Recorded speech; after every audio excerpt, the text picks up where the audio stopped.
వాక్యాన్ని ధ్యానించుకుందాం. ఒక్క నిమిషం పుస్తకం ప్రార్థన చేసుకున్నాను. పరిశుద్ధ ప్రేమలో తండ్రి, నాయన ఈ దిగున ఏ రకంగా కూడుకున్నాయో మీ వాక్యాన్ని ధ్యానించుకోవడానికి మీ చుట్టూ మరి ఏ మాటలైతే మేము ధ్యానించుకునే ఉన్నామో తండ్రి, అది మేము హృదయాల్లో వదిలిపరచుకొని మీకు సాక్షులుగా నిలబడగలడానికి సహాయం దయచేయమని ఈ స్నానం అడిగి ప్రార్థించి వెళ్ళిపోతున్నాను. సిలువపై పలికిన 6వ మాట సమాప్తమైనది. ప్రభువారు సిలువ మీద పలికిన 7 మాటల్లో షార్టెస్ట్ వర్డ్ సమాప్తమైనది. ఇది అతి చిన్న మాట. ఇది మనకి యోహాను సువార్తలో ఒక్క చోటే కనిపిస్తుంది. నేను అనుకున్నాను, మామూలుగా 4 సువార్తల్లో చాలా సీన్స్ రిపీట్ అవుతూ ఉంటాయి. యేసు ప్రభు జననం దగ్గర నుంచి వారి జీవితం కానీ మరణం వరకు కూడా ఆల్మోస్ట్ ఎవ్రీథింగ్ రిపిటిషన్ ఉంటుంది 4 సువార్తలు. ఈ మాట ఓన్లీ యోహాను సువార్తలో మాత్రమే ఎందుకు రాయబడింది అనుకున్నప్పుడు దేవుని అర్థం ప్రకారం నాకు అనిపించింది ఏంటంటే, శిష్యులు ఎవ్వరు కూడా యేసు ప్రభు దగ్గర లేరు సిలువ వేసిన టైంకి. ఓన్లీ యోహాను ఒక్కడే తల్లి మరియతో పాటు సిలువ దగ్గరికి ఉన్నాడు. సిలువకి దగ్గరలో ఉన్నాడు కాబట్టి మేబీ యోహాను అక్కడికే వినిపించిందేమో ఈ మాట. అప్పటికే 5 మాటలు చెప్పేసి ఉన్నారు ప్రభువారు. ఈ మాట ఓన్లీ యోహానికి మాత్రమే వినిపించే సౌండ్లో వచ్చిందేమో. మిగిలిన దూరంగా ఉన్నారు కాబట్టి వారికి వినిపించి ఉండకపోవచ్చు, కాబట్టి రాయలేదు అనుకుని ఒకసారి మళ్ళీ అదర్ సువార్తలు కూడా చూస్తే ప్రతి సువార్తలోనూ ఇది ఉందండి. ఒక్కసారి మీరు చూస్తే మత్తయి సువార్త 27వ అధ్యాయం 50వ వచనం, మత్తయి సువార్త 27వ అధ్యాయం 50వ వచనం.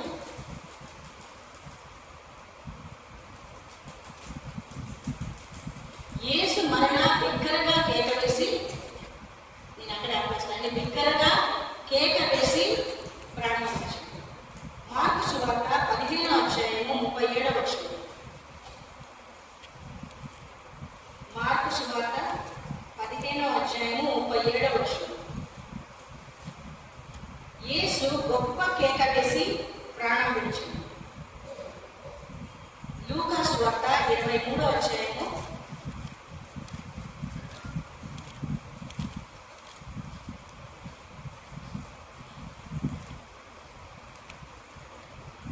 23వ అధ్యాయము 46వ వచనం. అప్పుడు యేసు గొప్ప శబ్దముతో కేక వేసి, ఈ 3 సువార్తల్లో కూడా గొప్ప శబ్దముతో కేక వేశాను అని అంటే ఇంత బాధలో మాటలు కూడా మాట్లాడలేని పరిస్థితిలో ఉంటాయి. ఇప్పటిదాకా అందరూ చెప్పారు, నేను మళ్ళీ రిపీట్ చేయలేదండి. అంత భయంకరమైన వేదనలో నోట్లో నుంచి మాట కూడా పలకలేనంత స్టేజ్లో ఉండి కూడా ఇంత గొప్ప శబ్దం ఎలా చేశారు? మిగిలిన వాళ్ళకి సౌండ్ వినిపించింది. యోహాను దగ్గర ఉన్నాడు కాబట్టి యోహానికి సమాప్తమైనది అని వినిపించింది. కాబట్టి యోహాను సమాప్తమైనది అని రాసి ఉండొచ్చు. ఈ గొప్ప కేక, గొప్ప శబ్దంతో వేసిన కేక ఇంగ్లీష్లో loud voice, loud cry, very loud cry అని ఉంటుంది. ఇలా మాట్లాడాడు, ఎలా ఈ శబ్దం చేశాడు దేవుడు? యేసు ప్రభువు ఆ రోజుల్లో మాట్లాడిన భాష అరామిక్ లాంగ్వేజ్ కాబట్టి అసలు ఈ మాటకి అరామిక్లో ఏముంటుంది అని నేను కొంచెం చూస్తే దాంట్లో ఏముంటుందంటే షెల్మ్ అని. Shelm is a short form of shalom. చాలా మంది సంఘాల్లో షాలోమ్ అనుకుంటారు కనిపించగానే. షాలోమ్ అంటే అర్థం ఏంటండి?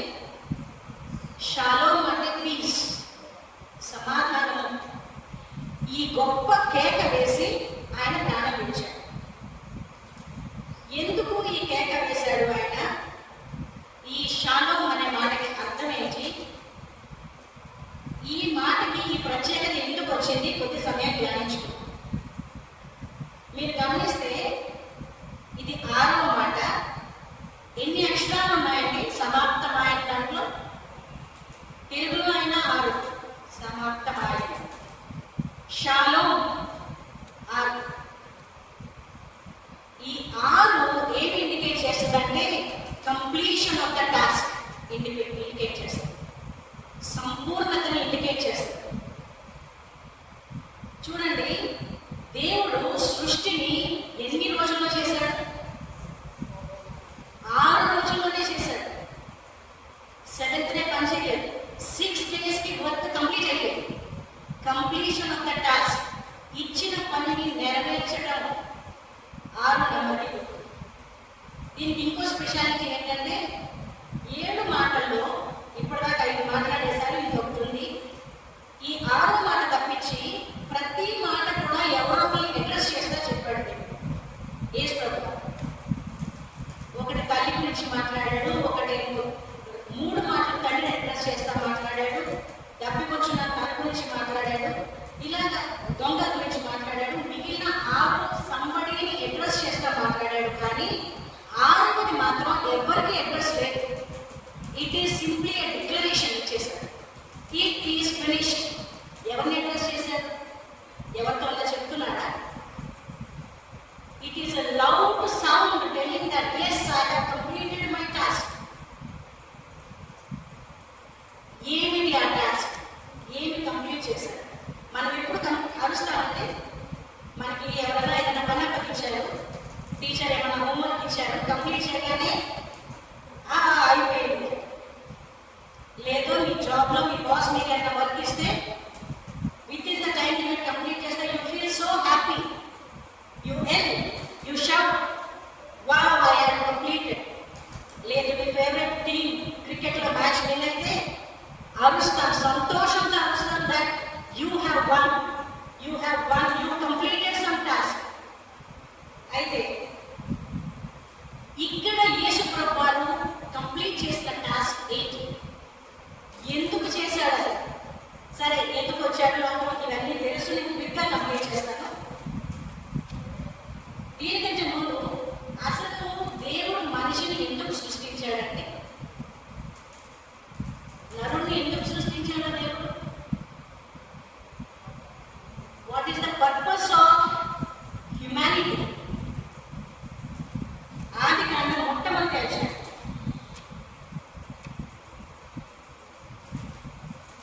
ఆది కాండం మొట్టమొదటి అధ్యాయం 26వ వచనంలో, 26వ వచనంలో, దేవుడు మన స్వరూపమందు మన పోలిక చొప్పున నరులను చేయడము. వాళ్ళు ఏం చేస్తారంట? వారు సముద్రపు చేపలను, ఆకాశ పక్షులను, పశువులను, సమస్త భూమిని, భూమి మీద ప్రతి జంతువును ఏం చేస్తారంట? ఏలుదురు గాక అని. ఎందుకు క్రియేట్ చేశాడు?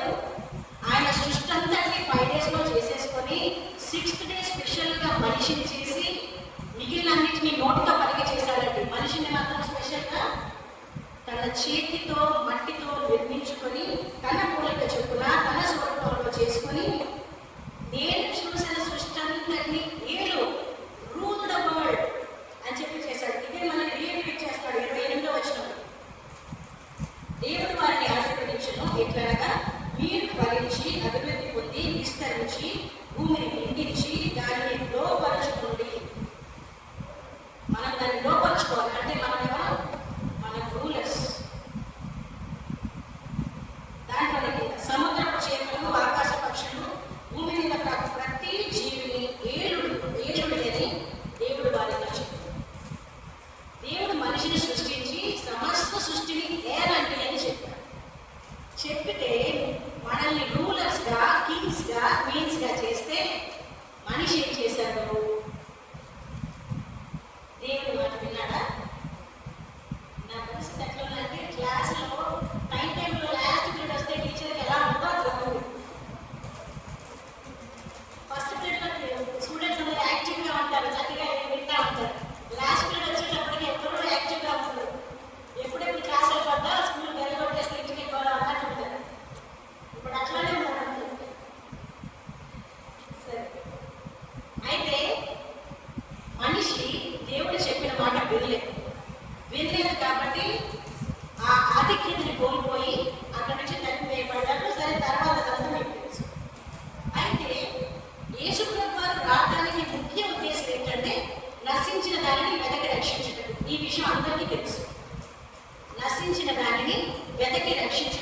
యేసు ప్రభు వారి పక్కన పంపించారు. ఏది నశించిపోయింది, ఏది వెతకాలి? ఈ తండ్రి అందరికీ వచ్చి సండే స్కూల్ పిల్లలు అడిగినా చెప్తారు. ఏది నశించిపోయింది, ఏది వెతికి రక్షించడానికి యేసయ్య వచ్చాడు. ఏది నశించిపోయింది అంటే దేవునితో సహవాసం నశించిపోయింది. ఎప్పుడు నశింపు చేసుకున్నాడు ఇది? ఆదాము అవ్వలు దేవునితో ఉన్న సహవాసం. ఎవ్రీడే దేవుడు వచ్చి చల్లని పూట వాళ్ళతో సహవాసం కలిగి ఉంటున్న దాన్ని ఆ రోజు కోల్పోయాడు. కోల్పోయి అప్పటి నుంచి అలాగే జీవిస్తూ ఉన్నాడు. తండ్రి మీద పడతా ఉన్నాడు. ఏదో రోజు బయటకు వచ్చాడు. ఆ తర్వాత ప్రామిస్ ల్యాండ్కి వెళ్ళాలి అంటే కూడా మాట వినలేదు. మధ్య మధ్యలో బోర్డు అని యుద్ధాలు పెడతా ఉన్నాడు. ఎన్నో వార్నింగ్స్ ఇస్తూ ఉన్నాడు. అయిపోయింది. డైరెక్ట్ గా మాట్లాడే రోజులను అయిపోయింది.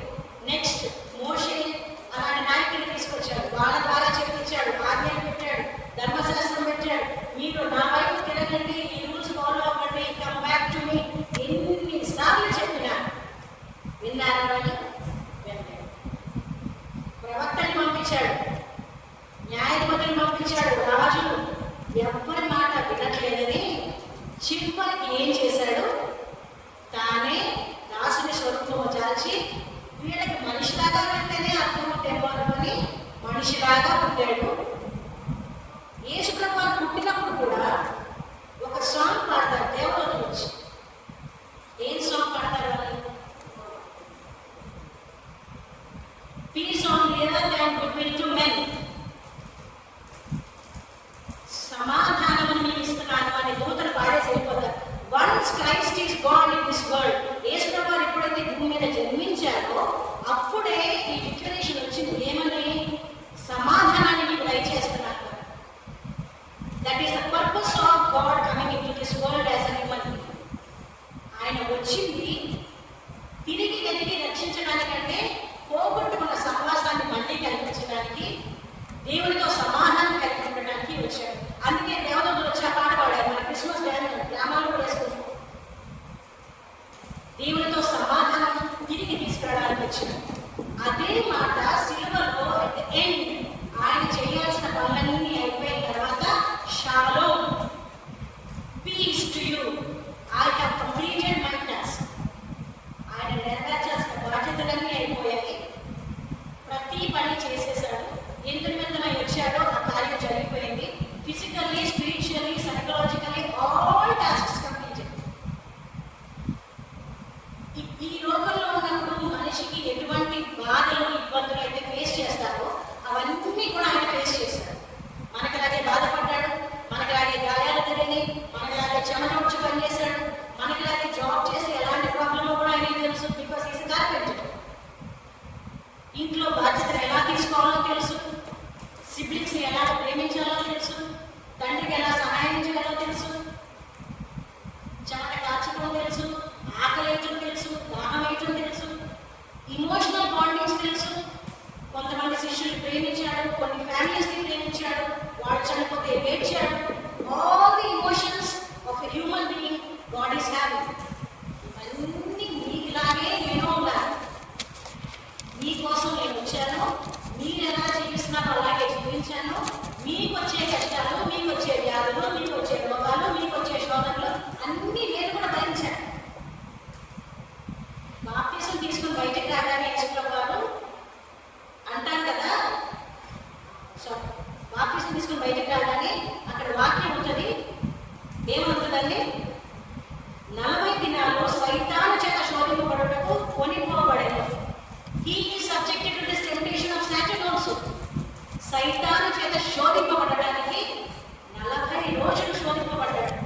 మనకి చిన్న టెంప్టేషన్ వస్తే మనం తట్టుకోవాలి. ఆ శోధన కూడా పడ్డారు. మీకు చాలా శోధనలు వస్తాయి. మీ వర్క్ ప్లేస్లో, మీ ఫ్యామిలీలో. మొబైల్ చూడకుండా ఉండాలనేది ఉండగలమా? జాబ్కి వెళ్ళకుండా చర్చకి రావడం అనేది చేయగలమా? అన్ని శోధనలే. అట్లాంటి శోధనలన్నీ నేను పడ్డాను, కానీ జయించాను. శరీరాశ, నేత్రాశ, జీవకుడంబము ఇవన్నీ నేను కూడా పడి సైతాను చేత శోధింపబడి జయించాను. ఇప్పుడు దేవుడు పెట్టిన ప్రతి టాస్క్ కంప్లీట్ చేశాను. ఈవెన్ లాస్ట్ మినిట్లో కూడా సైతాన్ని వదలలేదండి.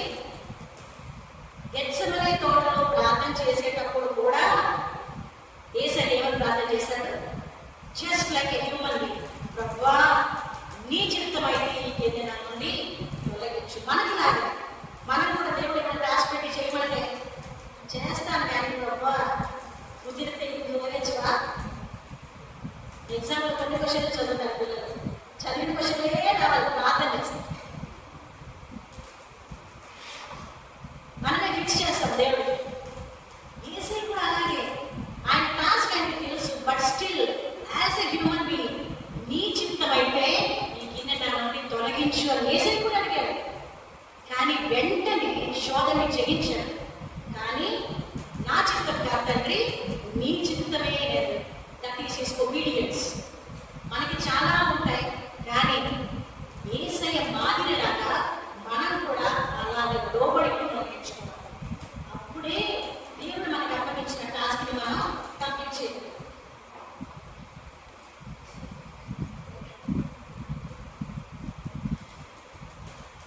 ఇలాగా ఆయన తనకు అప్పగించిన బాధ్యతలంతటినీ నెరవేర్చారు కాబట్టి సమాప్తమైనది, నేను నాకు అప్పగించబడిన ప్రతి పనిని కంప్లీట్ చేశాను.